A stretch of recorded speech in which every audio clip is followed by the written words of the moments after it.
everyone, and welcome back to my channel. My name is Ann Tilley, and it is freezing cold here in North Carolina where I live. And being that my sewing studio is unheated, I thought today we could do a nice cozy talking video where I share my sewing story while I'm also able to stay inside next to the wood stove. I'm really excited because I wanted to finish my Fortuna's Wheel knitted sweater in time for this video. Alas, I haven't quite finished it. This is maybe just another night of watching some Project Runway reruns. But I'm really excited with how it's looking, and I made it a little bit tighter than the pattern called for, but I like the tighter fit. Also made some adjustments based on some Ravelry feedback. But I'm still pretty new to actually knitting clothing. I knit a lot of artwork and I sew a lot of clothing, and I have yet to really get into knitwear. And so that's something that I'm kind of slowly inching my way towards with these kind of projects. My story kind of started, I was born in the 80s and kind of grew up in the 90s and early 2000s, and sewing was really just not a thing then. It was very out of style, but maybe that was what drew me to it. I really tried to think about what sparked my interest in sewing at the beginning, and I really think that it was this book right here, the 70s version of the Reader's Digest Guide to Sewing. And when I was a kid, this book was on my shelf. My great-grandmother actually gave it to my mom, who couldn't care less about sewing. And I think that just looking through this book really sparked my curiosity and enthusiasm. By high school, I had maybe dabbled in a couple lessons. My, grandmother, when I would visit her in the summer, she would give me some tips, but, she wasn't a teacher. And so, the best thing that my mom did for me was, one, she owned a sewing machine, and two, she let me drag it into my room and literally do whatever I wanted with it. And at that time, the internet was in its infant stages, so what I had was this book and the manual that came with the machine. And I just tried things. And later, when I went on to start teaching sewing lessons, I realized how valuable it was that my mom had just kind of let me be free with the machine, because I later ran into so many people who said that their mother and their grandmother scared them that they were going to break the machine, so they were very fearful of the machine, whereas my mom kind of empowered me to just try things and mess up, and so I really, in hindsight, really appreciate that early freedom with the machine. So in high school, I was dabbling with store-bought patterns, absolutely no regard to grain lines, just cutting things wherever, had no idea how to shop for fabrics, making clothing out of quilter's cotton. I'm sure a lot of you feel me on that. I was really obsessed with fashion magazines, Harper's Bazaar, Teen Vogue, Lucky magazine, and so I would try to find garments in there that inspired me and try to make them myself. At one point, I went to the library and found a book on how to draft my own patterns, and I started drafting my own patterns in high school, which again seems so crazy that I was that interested in that area so early in my life. In high school, I was really into painting and drawing, and so I really wanted to go to an arts college. But I had this newfound interest in fashion and sewing, and so I chose Savannah College of Art and Design because it had fine arts and it had a fashion program. I immediately jumped into the fashion program there. I was enamored with getting my syllabus of all of the classes I was going to be taking. Very exciting. It was a very brutal program. You get sort of a cursory knowledge of everything. So you get, a little bit of pattern drafting, a little bit of draping, and then your senior collection, you're trying to kind of bring all that together, but you're still only at the very beginning stages of learning these very advanced skills. Also, in that major, they very much were pushing you towards a Project Runway, high fashion, innovative, conceptual style of being a designer, rather than what I was more interested in, which was more technical design and pattern drafting and sewing construction and that technical side of garment making. And I really did not feel confident as a designer at that time, because I thought a designer is someone who reinvents pants or who is Marc Jacobs, you know. So I did not feel confident as a designer. I feel like I barely made it through college. And by the time I was graduating, I really didn't care for my peers. I didn't care for the industry. I just kind of felt like everyone was really nasty and competitive, and I just kind of left not wanting to be in the fashion industry. And so I graduated in 2008, which was a really hard time to find a job. There was a financial crash. And so I think because of that, I kind of started my career as like thinking that, oh, I can't rely on someone to give me a job. I'm going to have to make my own job. I really didn't think I was going to work in the fashion industry. And so I got really into quilting at the time, and I started doing quilts for hire. And really that was kind of where I kind of refound my creativity and kind of rebuilt myself after college, and was doing that for hire. I made one too many t-shirt quilts and definitely got burnt out on that. But I moved out to LA for the lack of anything else to do after college. And I ended up getting a job at sort of like a maker space area where I was teaching beginning sewing classes, beginning knitting classes. And teaching those sewing classes really helped me get excited about sewing again and realize that it was okay that I wasn't a Marc Jacobs, but that I could love to sew, and that could be kind of my element of, where I participate in the fashion industry. I also was starting to become like really aware of fast fashion and wanting to not really participate in a destructive industry like fashion. And so that really made it harder for me to kind of understand where I wanted to land career-wise. After my little stint in Los Angeles, I moved back to North Carolina, and I landed a job at a startup boutique jean factory called Raleigh Denim. And that was really exciting for me to work there. It was like part of that beginning of that raw denim, selvage denim craze. And it was this mini factory in downtown Raleigh. I loved the fact that they talked a lot in their business model about their carbon footprint and their ethical concerns and their sustainability concerns. So I was really excited to work for them for those reasons. And once I got in there, I worked my way up to being their first sample maker, and I got to work directly under the master pattern maker, Chris Ellsberg, who had been a master pattern maker at Levi's. She did everything by hand. It was a true joy to work with her and learn a lot of firsts with her. And so my job there was working with the creative directors and with Chris to develop garments. And so I had to make jeans every day. And so it's funny how you get intimidated to make something, right? Like install a zipper fly. But when it was your job, it's like you're gonna get over that hurdle eventually. And I remember when I would first learn how to sew jeans and I had to get to the zipper fly, I would literally start sweating until finally I got over that intimidation hurdle. And working in a factory, they're not gonna give you instructions. Like, you have to remember how to do it. They also wouldn't let you use straight pins. So I had to hold everything with my fingers. It was a very exciting time for me, a lot of firsts. Ultimately, it became a toxic workplace environment for me, and really those concepts of environmental and ethical sustainability was not really a big part of their business model. It was sort of like an afterthought to what they were already doing. And so that was really disappointing to feel like I was working for a company that I didn't really agree with how they were running their business.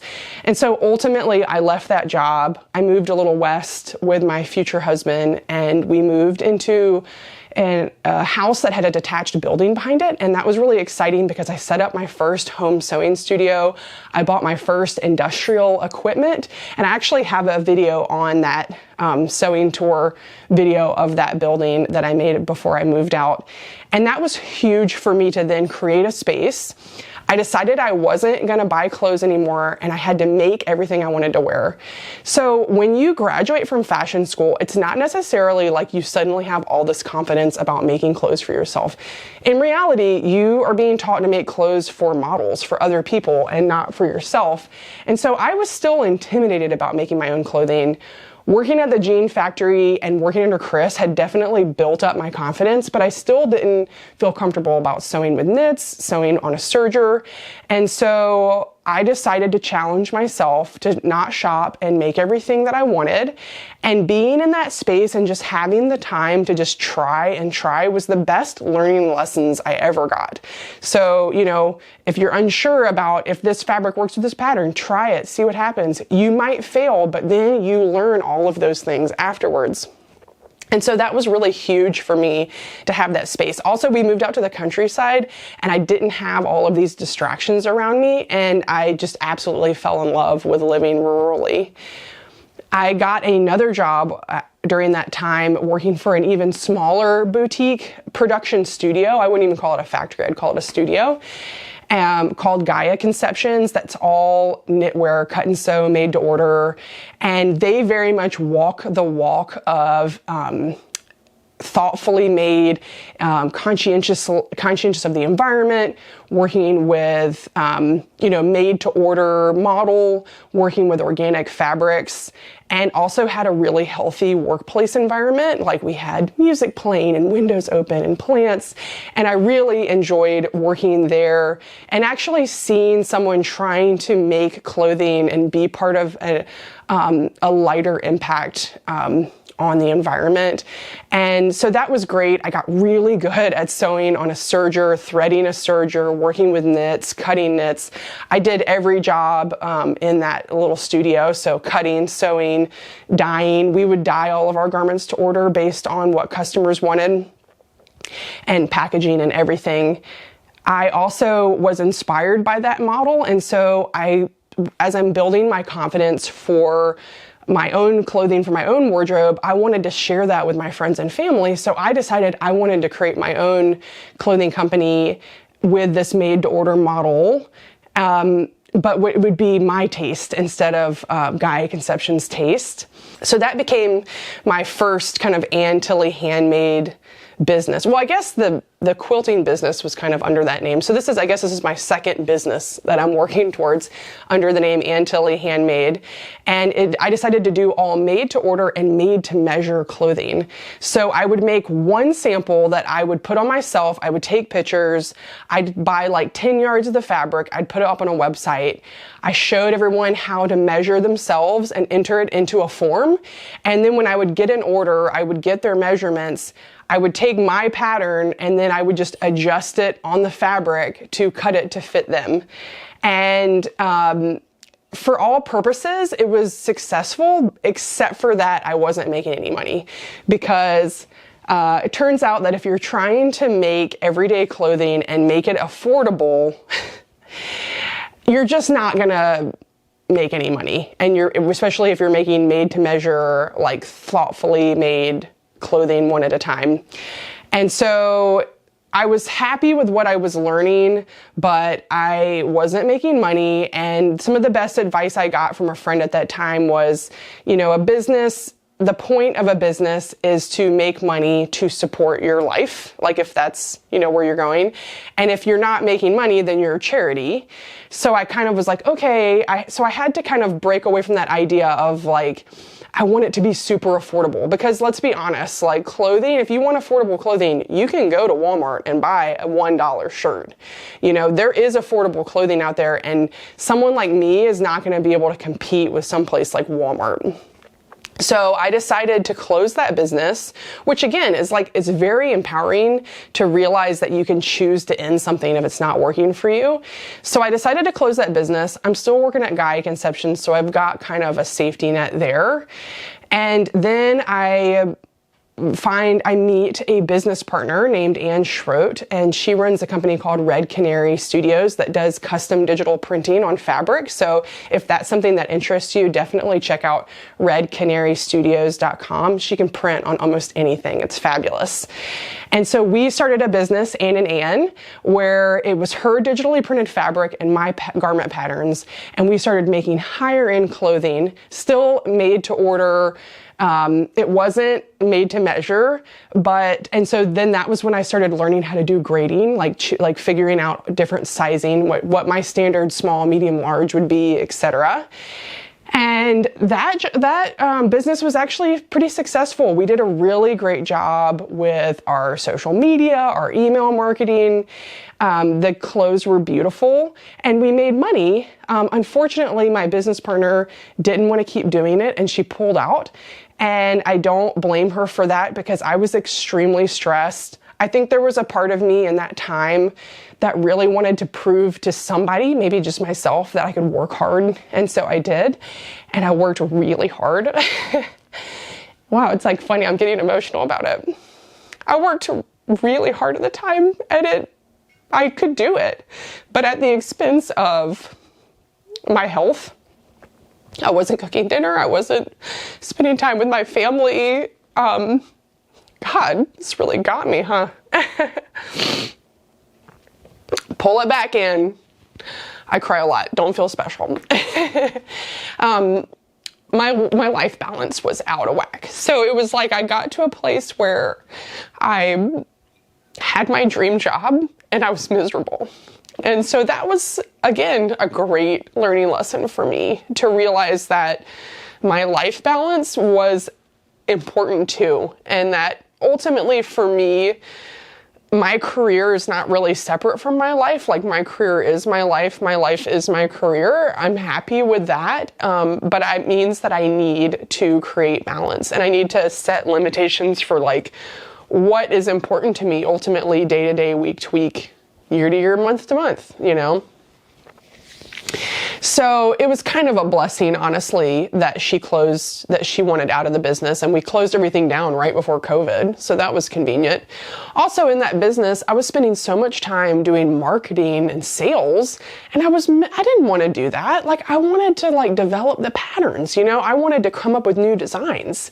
I did love doing the photo shoots. Those were fun. They were hard, but they're fun. The best thing that came out of that business was really the fact that I started building my confidence as a designer.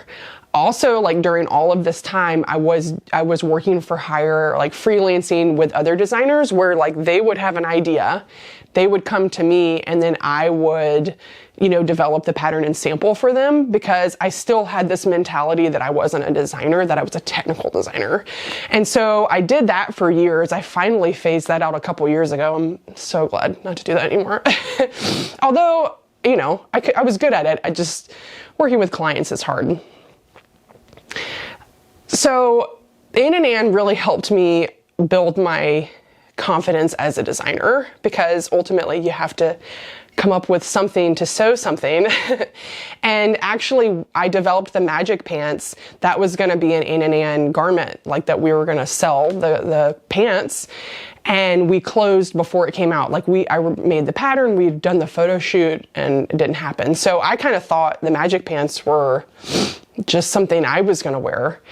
And at that time, I got tapped by my local fabric shop to teach a jean making class. And I had never thought of teaching, even though I taught very early back in LA, but I was just teaching beginning sewing and I was so, you know, impatient. I didn't want to do beginning sewing, you know, and so jean making, I was like, ooh, this could be cool. So I taught she knew that I had worked at the jean factory.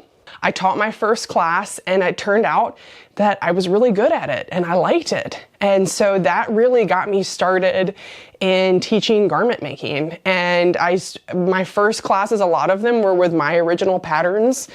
And I started to learn a lot about how home sewing differs from production and in the industry. And I'm still kind of learning, adapting to the home sewing world. So I have a couple of friends that started a fabric store called Village Fabric Shop, and they tapped me to teach there. And they were reaching out to me about what kind of classes I could teach. And I showed them this magic pants pattern. I said, oh, well, we can develop this into a class. And so we did our first magic pants class there. And afterwards, everyone was like, this needs to be a pattern. You need to sell this pattern. And I was like, what? No, it was not a thought in my head. And because of their encouragement, I, started to figure out, okay, how do I do this? How do I create an instructional booklet? How do I get things printed? It all felt very overwhelming in the beginning. But one step at a time, doing a little bit of research, you don't do everything at once. And the home sewing community is such a great community because people want to help you succeed. And certainly those first drafts of the Magic Pants, people were very kindly showing me the errors and typos and giving me suggestions for how to improve things. And I listened to all of those things, and I'm still working on improving and being the best pattern maker I can be and providing the best product for everyone sewing at home. So I quit my job at Gaia Conceptions before I really launched the Magic Pants. And also while I was at Gaia Conceptions, we had all this like beautiful organic fabric scraps, like cotton knit scraps. And that was actually during COVID was where I started developing my underwear patterns using the scraps from production there. And actually, fun fact is, like, I developed the underwear while I worked for her. Although I maintain rights to the patterns, she sells my underwear designs like to her customers. And so it makes me happy to know that there are people that are able to purchase the underwear that aren't interested in sewing their own underwear. But then the fact that I can also repackage those patterns and offer that to people that want to sew their own underwear. And so that was like a nice way of getting to grow while I was still working there and help provide her with like an additional product to sell at her business. So then once I left there, I really launched the Magic Pants and things really just took off. And I'm kind of amazed at how wonderful, how much the Magic Pants have been accepted is wild, and they've just sold all over the world. And right now I am working on expanding the sizing, so adding a double extra small and a 5 and 6X. And I'm also kind of making some slight adjustments to the most high and low sizing, just a little bit. So basically like medium and large are not changing, but kind of everything else is getting just a little tweaked. I'm also kind of proofreading the instructions again and trying to kind of improve that a little bit. Okay, I'm actually starting to get really hot in this thing, so, oh God. Oh, okay, I feel better now. Nowadays, I'm very committed to the sewing pattern business. I'm very excited about it. I'm excited about YouTube being a support to the pattern business. I just love this platform. And I'm still actively teaching mostly in North Carolina and week-long workshops sometimes in Tennessee. I don't know if I guess it would be kind of fun to travel and teach further abroad, but I also just really like being at home. So it's hard. You got a couple cats and you got a couple plants you don't want to leave. And then I'm just very much actively making my own clothing. And I love the fact that me making my own clothing can be in this like ball of helping myself come up with the next patterns. And so it all works together. I have one pattern in the works coming out soon. It's been kind of coming out for a while now, called the Sports Ball Tee. And it's a riff off of a traditional American football jersey, but kind of for people who love jerseys that aren't sports fans. And so hopefully after the Magic Pants expanded sizing comes out, I'll focus on getting that out. I try not to put too much stress on myself about deadlines, since I do have the power to kind of choose when I want things to come out. I know that I probably could get further if I really disciplined myself with deadlines, but after having the experience of burnout, I'm trying to just, keep as much stress off of me as I can. That's within my power that I'm capable of doing. So that's where I'm at today. I still love to sew every day. Fun fact, actually, I've been recently going back through this book and even reading over things that I feel like I already know about. But it's amazing what I can continue to still learn. I feel like one of the smartest things that kind of switching from production to home sewing has really taught me is that just because of the way I know how to do something doesn't mean that it's the right way or the best way. I mean, really, there isn't a right way to sew anything. There isn't a wrong way to sew anything. And so being more open-minded and humbled about what you know and what you don't know, and being willing to try other people's approaches to things has really been something that's kind of helped me become a better sewist. And yeah, I'm really happy. I just love to sew. I'm just such a nerd. And I love this platform because I can just talk about it with other nerds like you guys.